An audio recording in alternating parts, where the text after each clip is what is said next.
ദൈവ തിരുനാമത്തിന് മഹത്വമുണ്ടാകട്ടെ. ആരൊക്കെയാണ് നിത്യതയുടെ അർഹരെന്ന് തീരുമാനിക്കുന്നത്? ദൈവമാണ്. ദൈവത്തിൻ്റെ മാത്രം അധികാരത്തിൽപ്പെട്ട കാര്യമാണ്.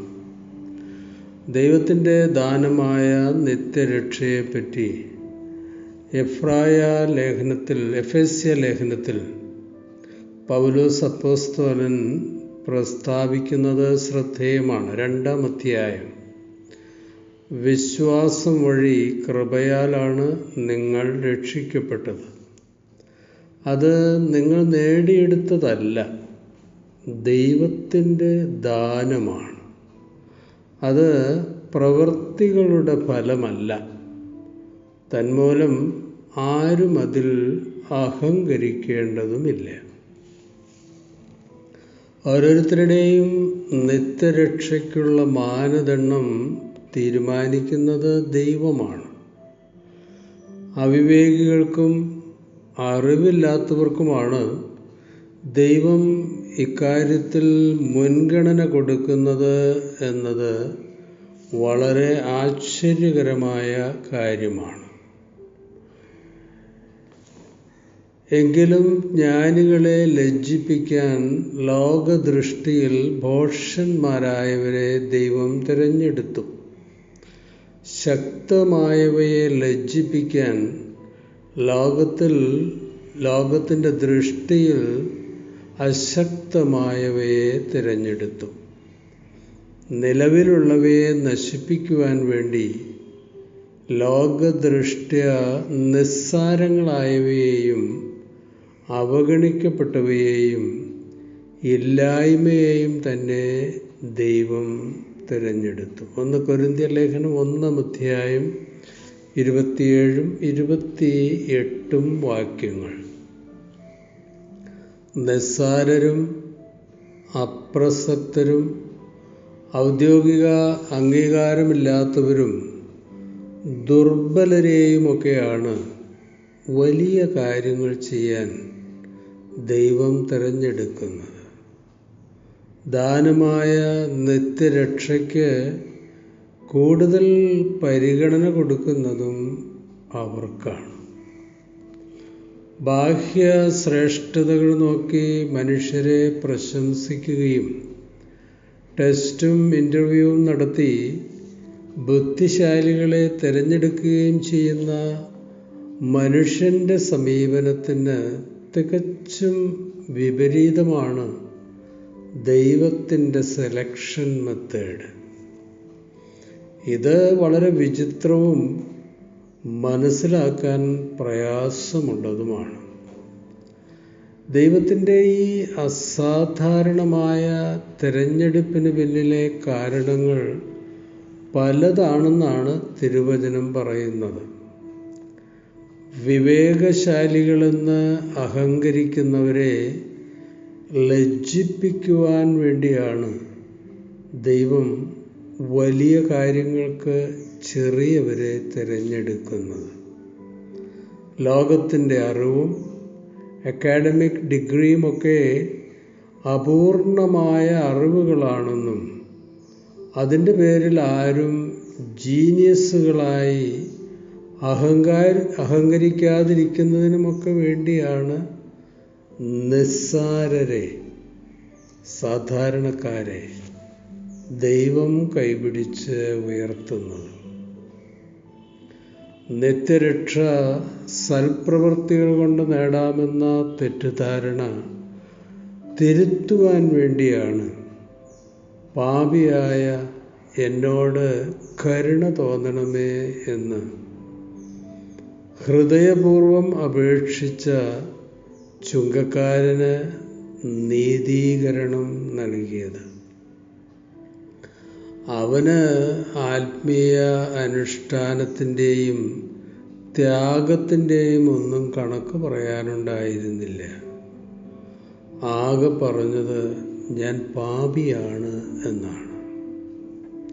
അതെ, ഹൃദയ വിചാരത്തിൽ അഹങ്കരിക്കുന്നവരെ അവൻ ചിതറിക്കുന്നു എന്ന് മേരി മാതാവിൻ്റെ വാക്കുകൾ എത്ര അർത്ഥസമ്പൂർണമാണ് അല്ലേ? ലോകം ചവിട്ടിമെതിക്കുന്ന ദുർബലരുടെ പക്ഷത്താണ് എപ്പോഴും എപ്പോഴും ദൈവം. ചരിത്രത്തിൻ്റെ താളുകളിൽ നിന്ന് ഈ പരമസത്യം നമുക്ക് വായിക്കാൻ കഴിയും. മോശ, ഗിദയോൻ, മേരി മാതാവ്, ശിഷ്യന്മാർ, അങ്ങനെ അനേകരെ ദൈവം തിരഞ്ഞെടുത്തപ്പോൾ അവരുടെ എളിമയും ഇല്ലായ്മയും പോരായ്മയും ആത്മാവിലെ ദരിദ്രാവസ്ഥയുമൊക്കെയാണ് ഡിസൈറബിൾ ക്വാളിറ്റിയായി ദൈവം കണ്ടത്. ഇന്ന് സമ്പത്തിലും അധികാരത്തിലും ശക്തരായി വിരാജിക്കുന്നവരെല്ലാം ഒരിക്കൽ പണ്ട് ദൈവം തിരഞ്ഞെടുത്തപ്പോൾ അനേകമനേകം പരിമിതികളുള്ളവരായിരുന്നു. രാജസ്ഥാനം ഏൽപ്പിക്കുന്നതിന് മുമ്പ് നിസ്സഹായനായി പ്രാർത്ഥിച്ച 12 വയസ്സുള്ള ശലോമോനെ പോലെ വളരെ വിനീതരായിരുന്നു അവർ. അപകർഷതാബോധവും ആത്മവിശ്വാസക്കുറവുമൊക്കെ അന്നത്തെ അവരുടെ പ്രശ്നങ്ങളായിരുന്നു. അവരുടെ എളിമയും സമർപ്പണവും പ്രാർത്ഥനയും കണ്ണുനീരുമൊക്കെ കണ്ട് ദൈവം അവരെ ശക്തരാക്കി. രാജ്യവും ശക്തിയും അധികാരവും അങ്ങനെയാണ് ഇന്നത്തെ അത്യുന്നത സ്ഥാനികൾക്ക് ലഭിച്ചത്. ജീവിതത്തിൽ എത്ര വലിയവരായാലും ഈ സത്യം മറക്കരുത്. വന്ന വഴികൾ ഒരിക്കലും മറന്നു പോകരുത്. എന്താണ് കർത്താവേ, ഈ ലോകത്ത് ധാരാളം ജ്ഞാനികളും കായിക ശേഷിയുള്ളവരും തറവാട്ട് പാരമ്പര്യമുള്ളവരും ദൈവശാസ്ത്രത്തിൽ അത്യുന്നത ബിരുദവും ബിരുദാനന്ദ ബിരുദവുമൊക്കെയുള്ള ശാസ്ത്രിമാരും പരീശന്മാരും ജനപ്രിയ ബുദ്ധിജീവികളുമൊക്കെ ഉള്ളപ്പോൾ എന്താണ് അവിടുന്ന് ഏഴകളെയും അജ്ഞരെയുമൊക്കെ തിരഞ്ഞെടുക്കുന്നത്? അതിൻ്റെ യുക്തി എന്താണ്? ഉയർച്ചയും വളർച്ചയുമൊക്കെ ദൈവത്തിൻ്റെ ദാനമാണെന്നും അതിനുവേണ്ടി മനുഷ്യൻ്റെ കഴിവുകളൊന്നും ആവശ്യമില്ലെന്നും തെളിയിക്കുവാൻ വേണ്ടിയാണ് ഒന്നുമില്ലാത്തവരെ ഒന്നുമല്ലാത്തവരെ ദൈവം തിരഞ്ഞെടുക്കുന്നത്. ദൈവം നൽകിയ അധികാരത്തിൽ അഹങ്കരിക്കുന്നവരൊക്കെ നിസ്സാരരാണെന്ന് ബോധ്യപ്പെടുത്താൻ വേണ്ടിയാണ് വലിയവരെ സിംഹാസനത്തിൽ നിന്നും ദൈവം മറച്ചിടുന്നത്. ആരുടെയും വ്യക്തിപ്രഭാവമോ ഭരണസാമർഥ്യമോ കൊണ്ടല്ല ദിവ്യ നിയോഗങ്ങൾക്ക് അവരെ തിരഞ്ഞെടുത്തതെന്ന് ലോകത്തെ ബോധ്യപ്പെടുത്തുവാൻ വേണ്ടിയാണ് തനിക്ക് ബോധിച്ച വിനീതരെ അധികാരത്തിലാക്കുന്നതും അഹങ്കരിക്കുന്നവരെ താഴെ ഇറക്കുന്നതുമൊക്കെ. പശ്ചാത്താപവും സമർപ്പണവും വിനയവുമുള്ളവർക്ക് ദൈവം നൽകുന്ന ദാനമാണ് പാപക്ഷമയും വീണ്ടെടുപ്പും നിത്യരക്ഷയുമൊക്കെ എന്ന് വെളിപ്പെടുത്താൻ വേണ്ടിയാണ് പ്രാർത്ഥിക്കാൻ വന്ന ചുങ്കക്കാരന് നീതീകരണം നൽകിയത്. അവനൊന്നും കൊടുത്തില്ല, ആകെ സമർപ്പിച്ചത് കണ്ണുനീർ മാത്രമാണ്.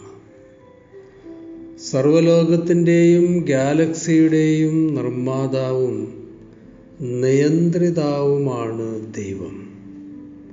ഓരോരുത്തരുടെയും ഡെസ്റ്റിനേഷൻ തീരുമാനിക്കുന്നത് ദൈവമാണ്. സകല പ്രപഞ്ചവും ചരാചരങ്ങളും ഭ്രമണം ചെയ്യുന്നത് ദൈവത്തിന് ചുറ്റുമാണ്. എല്ലാത്തിൻ്റെയും ഉടമസ്ഥനും അധികാരിയും ദൈവമാണെന്ന് ബോധ്യപ്പെടുത്താൻ വേണ്ടിയാണ് എളിയവരെ ഉയർത്തുകയും സ്വയം ഉയർത്തുന്നവരെ താഴ്ത്തുകയും ചെയ്യുന്നത്. ഒരിക്കലും രക്ഷപ്പെടില്ല എന്നും രക്ഷപ്പെടാൻ യാതൊരു യോഗ്യതയുമില്ലെന്നും ലോകം വിധി എഴുതിയ ക്രൂശിലെ കള്ളനെയും പാപിനിയെയുമൊക്കെ നിത്യരക്ഷയിലേക്കും പാപക്ഷമയിലേക്കും വീണ്ടെടുത്ത് കൈപിടിച്ച് നടത്തി രക്ഷകൻ തൻ്റെ സർവാധികാരം വെളിപ്പെടുത്തി.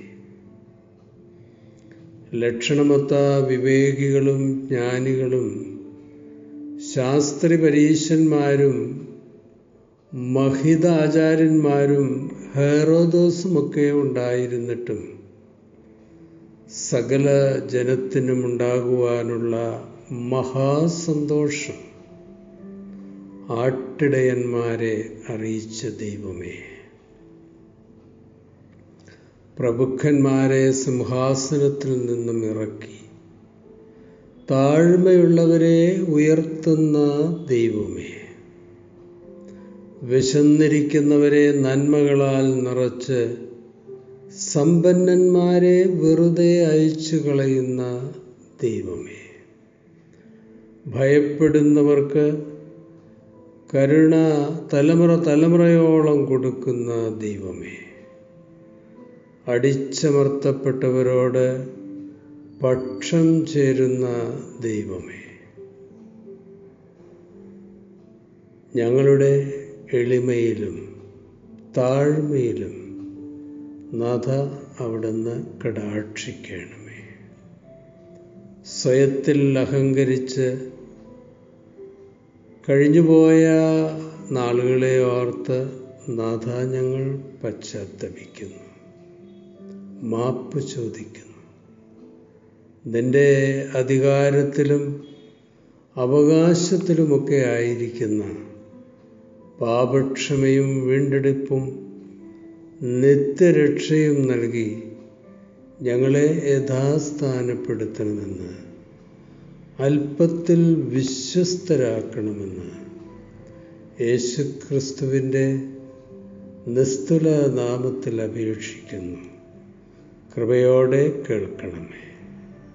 ശുഭാശംസകളോടെ എ പി ജോർജ് അച്ചൻ.